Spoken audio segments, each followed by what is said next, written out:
This segment is sponsored by the ECFO.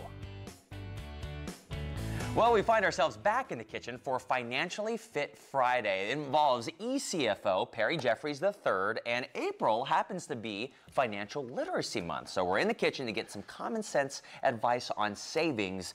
So kind of started off, first talk about savings, because a lot of people, even in my own mindset, I think, okay, retiring is about earning a lot of money by the time you get there.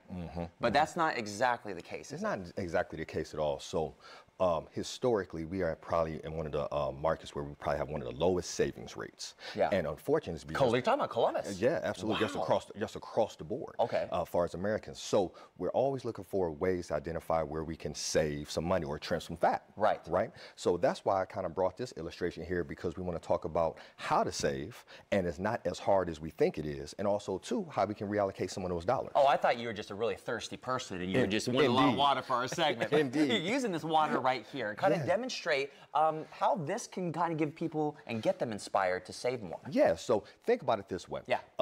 When we go out to eat, and we've even talked about this, sometimes we spend a lot of money on beverages. Oh, yes. So that's $5 or $6 a pop. Oh, $5 or $6 a pop. So when I ran the math on it, I said, I think we're averaging spending about $10 a day on beverages.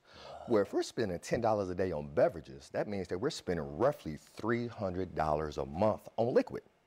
Right? Let that sink in. Yes. So when I ran the math and put this together here for some of my clients, I said, wow, what if we changed from spending, $300 a month on beverages and went ahead and went to one of the most natural resources that we have and an abundance of, water. There's a lot of that running around. So I actually filled this up here, right? There was no charge. Yeah.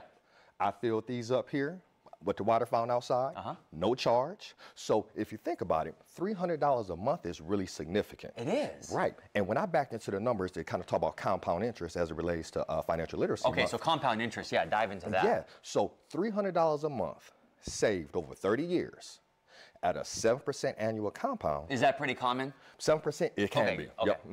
And so with that being said, would give you roughly $355,000. You're joking. And that's putting away, if you run the math on it, that's putting away $108,000. Who wouldn't like an extra $355,000 in addition to what they're already doing with their 401ks and retirement plans? Yes. Right? Absolutely. So, I mean, and I can even assume if people are later in their lives, even at 30 years, 15 years. 15 years, no still matter amazing. what, it's putting something away and getting in that mindset, right? Indeed, indeed. What is the biggest tip, Perry, that you give for people? Because I know they might feel like they're buried in always trying to catch up. What is that first step they need to make that's reasonable for them to do? Really understand your budget. Really understand where your money is going. Like you need to sit down and write your budget out. Know where every dime is going, because every dollar should have a purpose. And then you look at areas where you can, again, trim the fat. Is it not buying, the $5 coffee first thing in the morning, right?